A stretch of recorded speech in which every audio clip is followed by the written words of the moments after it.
I'm David Gann, the Director of the Innovation Studies Centre. The biggest challenge in innovation is understanding where the markets are and linking new ideas to those markets. One of the contributions we've made is to develop new tools to support this, something we called innovation technology. And these tools enable us to do extraordinary things in terms of virtualizing or creating virtual prototypes of the ideas that might work or might not work. So we can de-risk the process, we can fast track the process, get ideas through much more quickly than in the past. I think our biggest impact now is to be recognised as being thought leaders. The success recently of winning the global academic lead position with Microsoft in its innovation outreach programme signals this very clearly. We regularly work on policy feeds into different governments. Recently we had the OECD, the Organisation for Economic Cooperation and Development, with us, and they're producing a new innovation strategy. They sent their team here. We spent a day walking through our research findings, the data we gather, the way we analyse it, so that we could show how a modern innovation strategy at the OECD level could be shaped. So we developed a process for honing our relationships with strategic partners, with a number of large firms, companies like IBM, Lang O'Rourke, Kinetic, who fund one of the chairs here. And we also developed processes to work with smaller companies and some of the startup firms in the entrepreneurship area that we care deeply about and help succeed. The flow of people from the group into business and from business and government into the group is extremely important for us. So we have a number of positions in which people can come and work with us, the adjunct professor role, people who are senior in business, who've been managing technology or research and development, can come and share their ideas, work with our students, work on our research projects, help guide some of the questions that we need to ask. They know their businesses much better than we do.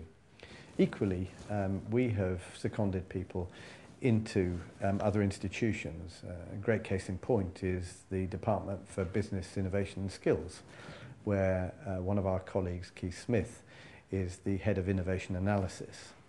And that gives us a very good and fruitful relationship in the policy-making environment. There are two forms of collaboration that are really important to us.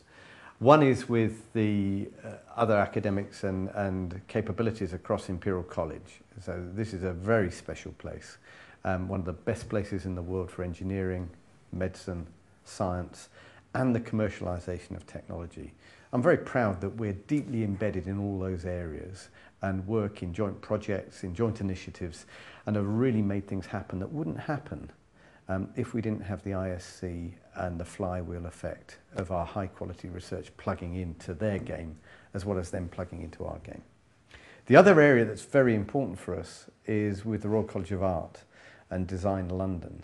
And this has been a new venture that has thrown up all sorts of opportunities to bring the value of design into the innovation process. And we've crafted new courses, new research programs, built an incubator, and created this fantastic simulation environment to simulate services and systems, which I think will open up new possibilities into the next 10 years or more as we go forward. These days, academics can't hide. There are league tables for everyone and everything. And so we measure our citations, we measure who's using our work, where they're using it, and how it compares with the best in the world. I'm pleased to say that in all the recent studies that we come out in the top echelon. Well, of course, we're an international player, and to do justice to that, we have built relationships very deeply with a number of other high-quality universities and research institutes around the world.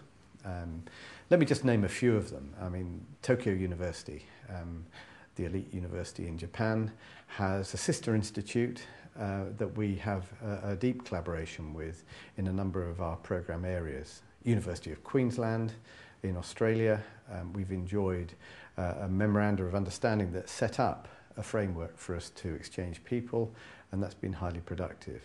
If we're looking across the water the other direction at the United States, then MIT, Stanford, one of our colleagues was seconded as a lecturer into Stanford, We do a lot of collaboration with MIT and a number of other institutes in the States, and of course continental Europe. And we're running a very large conference with Copenhagen Business School in London later on in 2010.